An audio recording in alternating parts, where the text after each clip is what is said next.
Hi, I'm Joey Pinz. People ask me, how did I lose 130 pounds? The quick answer is always discipline.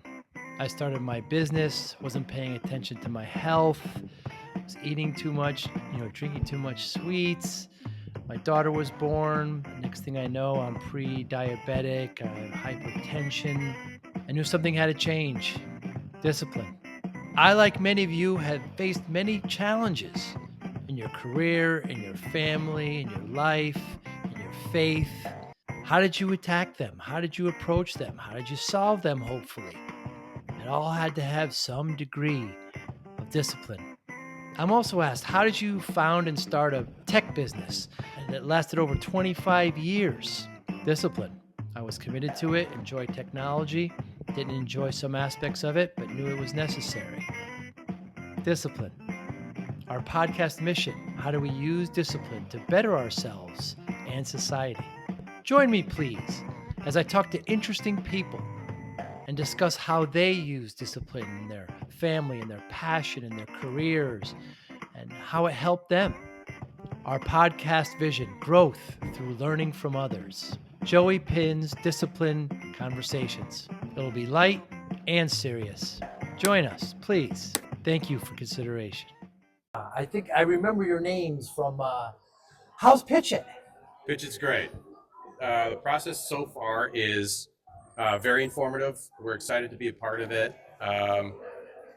Anything to do with getting the word out there is fantastic. We always say nobody can use us if they don't know about us. So the PitchIT process is great. And your first time? It is. Yeah. And how'd you find out about it? Sean Lardo.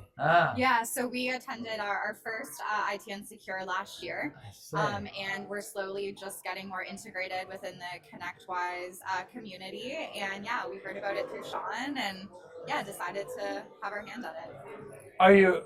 How familiar are you with MSPs? Very. It's our only go-to-market. I say. Yeah. But you're not a former.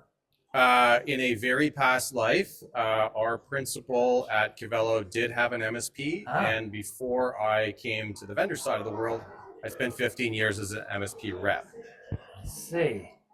Just 1 second, I want to make sure.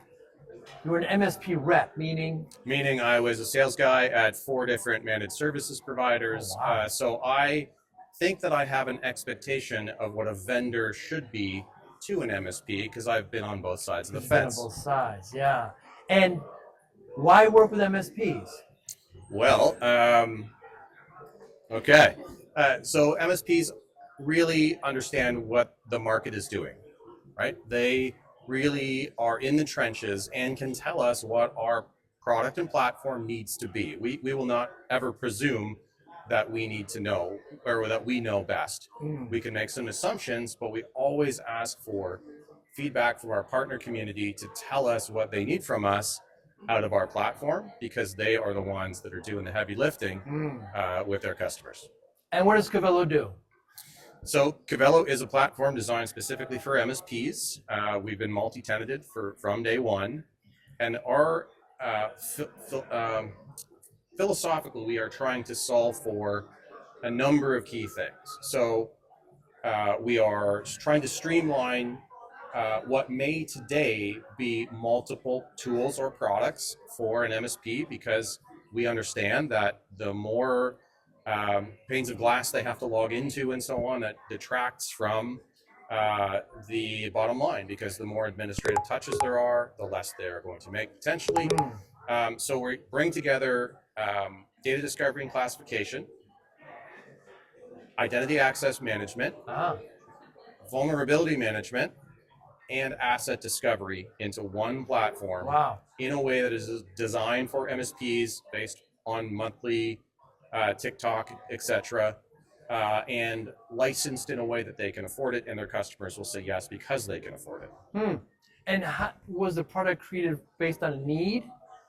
Yes.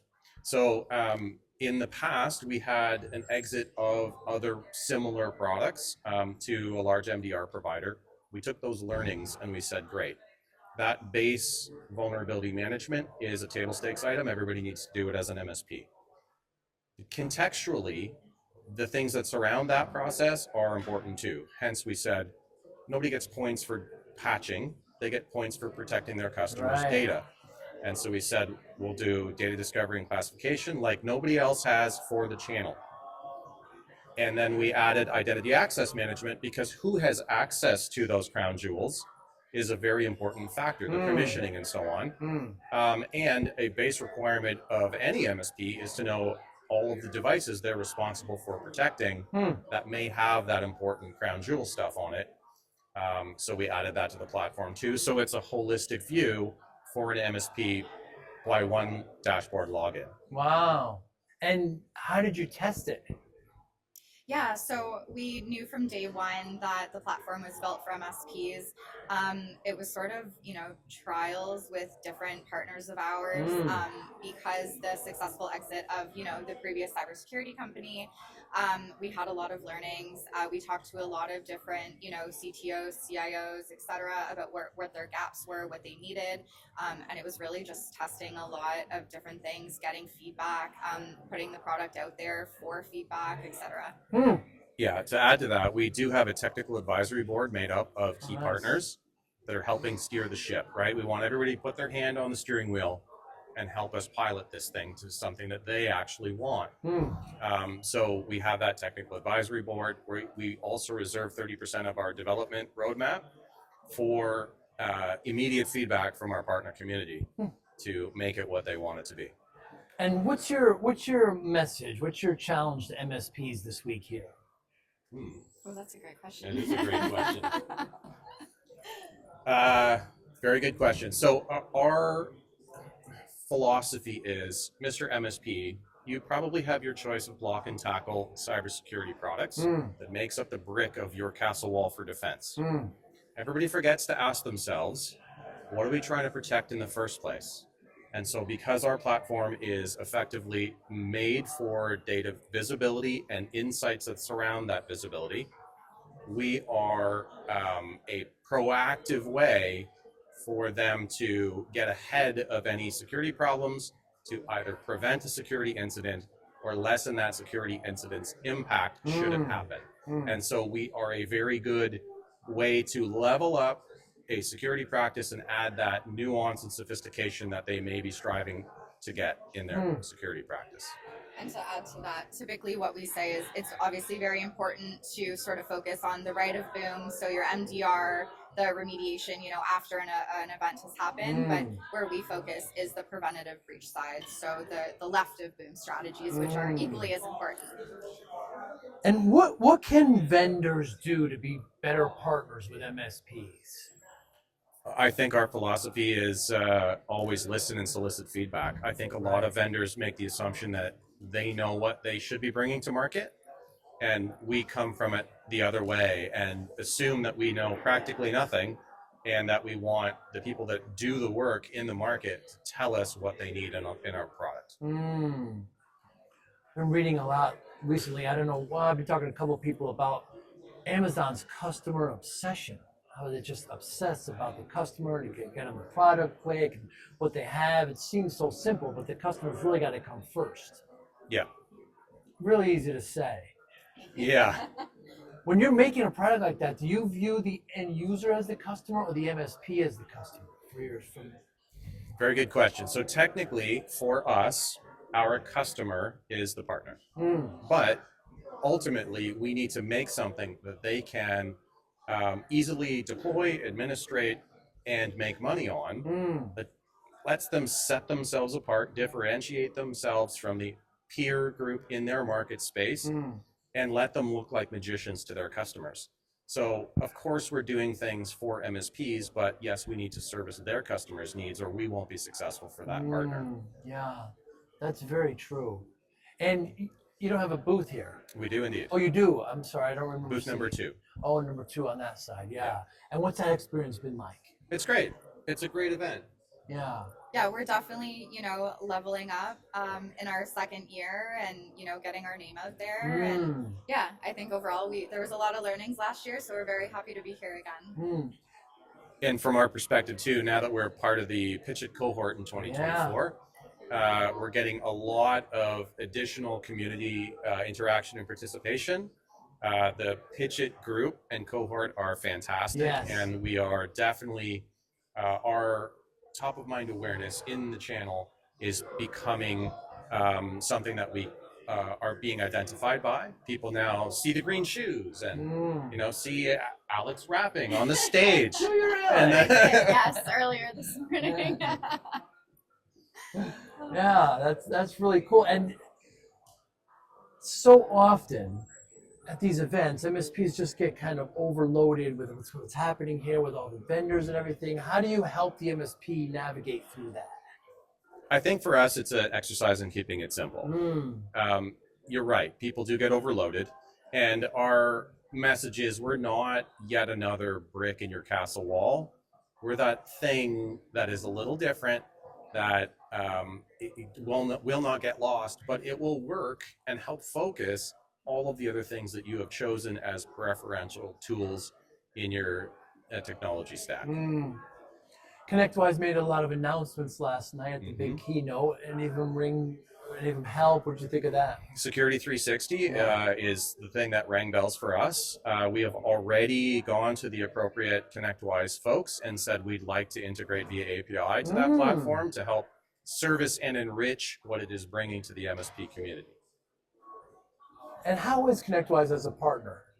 Fantastic. Alex? Yeah, everyone has always, from day one been very supportive, and, it goes both ways. So what we put into them, they put into us, and vice versa. Yeah, we're also part of the Invent program so that we can integrate with all the various modules as well. So that's been quite enlightening, and they have really got it dialed in from a step-by-step process standpoint. And folks like Sean Lardo and Jess, the social media person, they're always trying to find ways to boost up and coming partners like us, and we very much appreciate that support.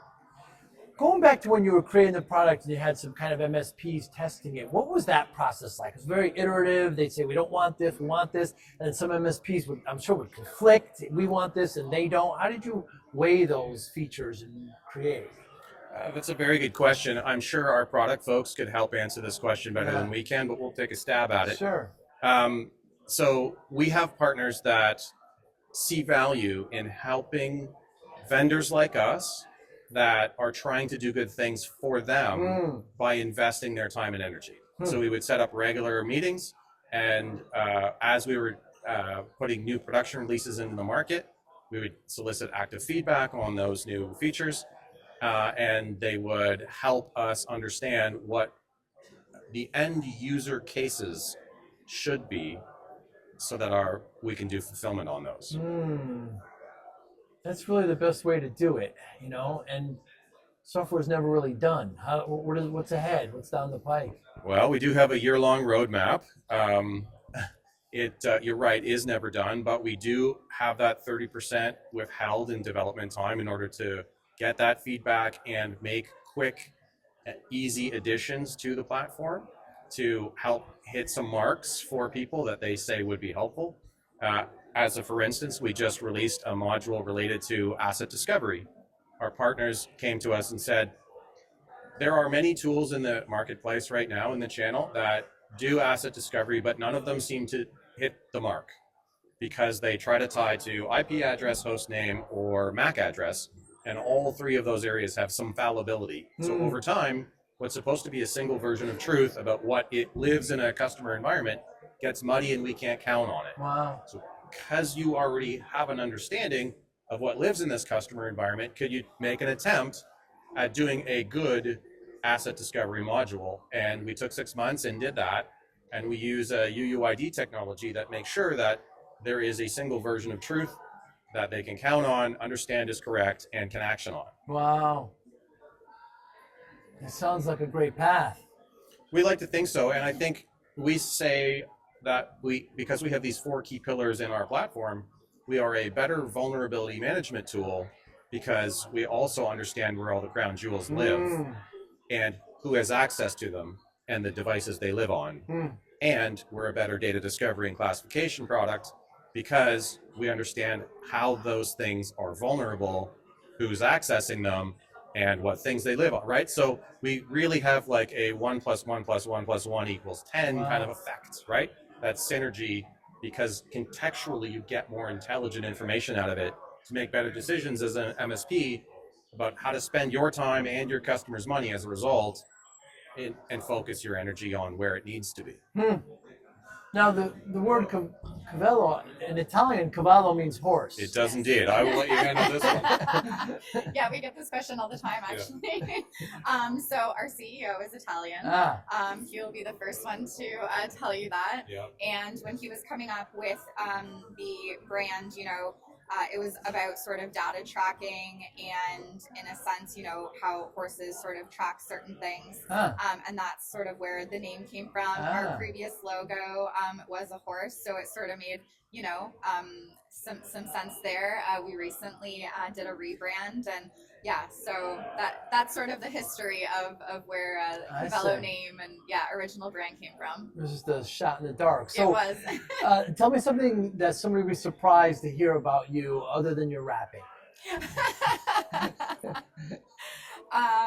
This is a Well, great you're on the question. spot. Yeah, I really am. I love it. Jeez. Cats. Yeah.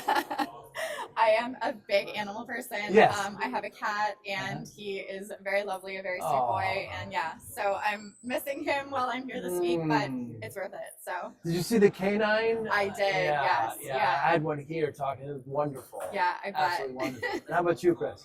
Oh, geez, didn't know that was coming. Okay. I collect guitars but can't play them. He's lying about that. That's expensive. It Yeah. can be expensive. I try to distract myself. I would not say I'm a musician. I'm a hack with great intentions, but you got to spend your time doing something. Yeah. I'm a little bit of a chord player myself. Okay. Yeah. But famously, John Lennon said he only knew like 3 chords or something. And I like to. I don't know. I walk by my guitar. It mocks me sometimes. I can hear it. I hear you. Yeah. Thanks so much for your time. Thank you. Have a great event. Appreciate it. Thank you. Appreciate it. Great. Thank you. Thank you for listening and or viewing Joey Pinz Discipline Conversations. Please share this episode with 1 or 2 of your friends who you think may benefit from the episode. Our website, www.joeypinz.com. There you'll find lots of resources, and you could join our mailing list. Please follow us on all our social media, Instagram, Twitter, and Facebook. Podcast information, the video version of our podcast is on YouTube. Please subscribe. Audio is on all major podcasting platforms. Please follow them. And if you like it, please consider giving 5-star rating. Would really appreciate that. Thank you again for listening or watching Joey Pinz Discipline Conversations.